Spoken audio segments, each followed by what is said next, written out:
ఇవాళ ఐబొమ్మ రవి మూడో రోజు కస్టడీ విచారణ జరగనుంది. రెండో రోజు కస్టడీలో భాగంగా 6 గంటలకు పైగా విచారించిన పోలీసులు కీలక అంశాలు రాబట్టారు.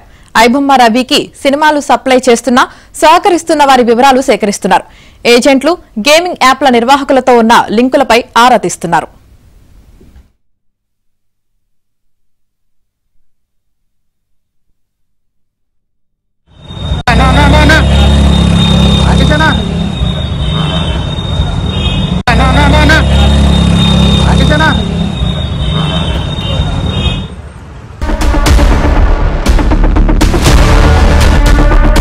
తెలుగు రాష్ట్రాల్లో సంచలనం సృష్టించిన ఐబొమ్మ వెబ్సైట్ నిర్వాహకుడు ఇమంది రవిని పోలీసులు కస్టడీలోకి తీసుకుని విచారిస్తున్నారు.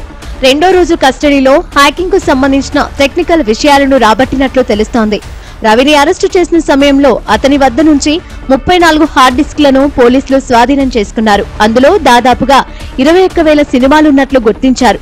స్వాధీనం చేసుకున్న వాటిలో వివిధ డిజిటల్ పరికరాలున్నాయి. అందులో ఉన్న డేటాను డీక్రిప్ట్ చేయడం పోలీసులకు సవాల్గా మారింది. రవి పోలీసుల కస్టడీలో ఉండడంతో అతని ముందే ఎథికల్ హ్యాకర్ల సహాయంతో డేటాను విశ్లేషించినట్లు తెలుస్తోంది.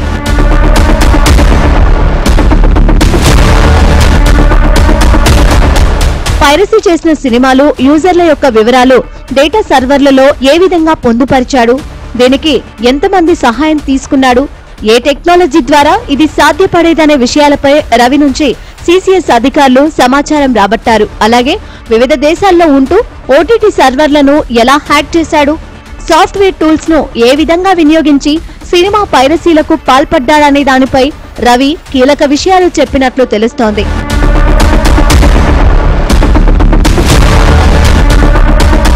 ఇమంది రవి విదేశాల్లో ఉంటూ 100కి పైగా డొమైన్స్ కొనుగోలు చేశాడు. ఒక సైట్ బ్లాక్ అవ్వగానే మరొక కొత్త మిర్రర్ సైటు ఏర్పాటు చేసేవాడు. ఈ డొమైన్లను ఎక్కడ రిజిస్టర్ చేశాడనే దానిపై కూడా పోలీసులు వివరాలను రాబట్టినట్లు తెలుస్తోంది.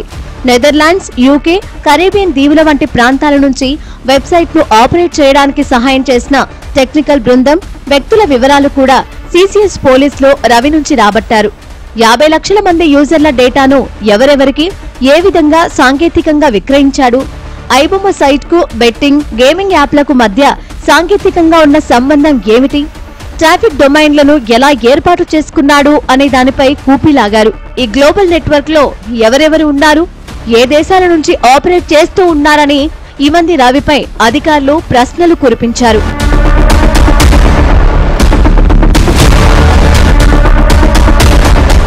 ఇమంది రవి కేవలం తెలుగు సినిమాలనే టార్గెట్ చేశాడు అనుకుంటే విచారణలో మరికొన్ని విషయాలు బయటపడ్డాయి. తమిళ, హిందీ వెబ్సైట్ల నుంచి క్రిప్టో కరెన్సీ ద్వారా పెద్ద ఎత్తున సినిమాలు కొనుగోలు చేసినట్లు వెల్లడైంది. బెట్టింగ్ యాప్స్ ద్వారా వచ్చిన డబ్బులతో వ్యూవర్స్ ను పెంచుకోవడానికి క్వాలిటీ కంటెంట్ ను కొనుగోలు చేసి పోస్టు చేసినట్లు విచారణలో తేలింది. ఇందుకోసం కరేబియన్ దీవుల్లో ప్రత్యేకంగా ఆఫీసు ఏర్పాటు చేసుకుని 20 మంది సిబ్బందితో పోస్టింగులు చేసినట్లు విచారణలో బయటపడింది.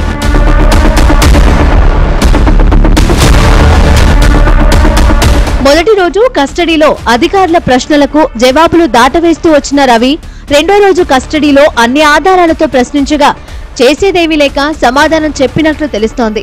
దీంతో రవిపై పోలీసులు మరో 3 సెక్షన్లు జోడించారు. ప్రహ్లాద్ అనే వ్యక్తి పేరు మీద పాన్ కార్డ్, బైక్ లైసెన్స్, ఆర్సీలు తీసుకున్నట్లు గుర్తించారు. మరోవైపు రవి ప్రస్తుతం కరేబియన్ దీవుల్లోని సెయింట్ కిట్స్ అండ్ నేవిస్ దేశ పౌరుడిగా ఉన్నాడు. గతంలో ఇండియాలో ఉన్న పౌరసత్వాన్ని రద్దు చేసుకుని కరేబియన్ దేశస్థుడిగా కొనసాగుతున్నాడు. దీంతో ఫారినర్స్ యాక్టివ్ ను పోలీసులు జోడించారు. మరోవైపు ఐబొమ్మ పేరుతో సైబర్ కేటుగాళ్లు రెచ్చిపోతున్నారు. ఎస్బీఐ ఇన్సూరెన్స్ పోర్టల్లో పైరసీ సినిమాలు ప్రత్యక్షమయ్యాయి.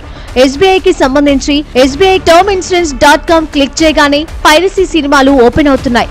ఎస్బీఐ సిబ్బంది సైబర్ క్రైమ్ పోలీసులకు ఫిర్యాదు చేశారు.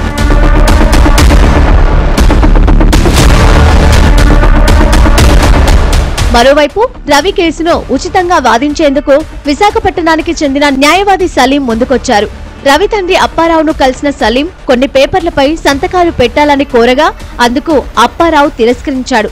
తన ఆరోగ్యం బావుండదని, కోర్టుల చుట్టూ తిరిగే ఓపిక లేదని అప్పారావు తిరస్కరించినట్లు తెలుస్తోంది.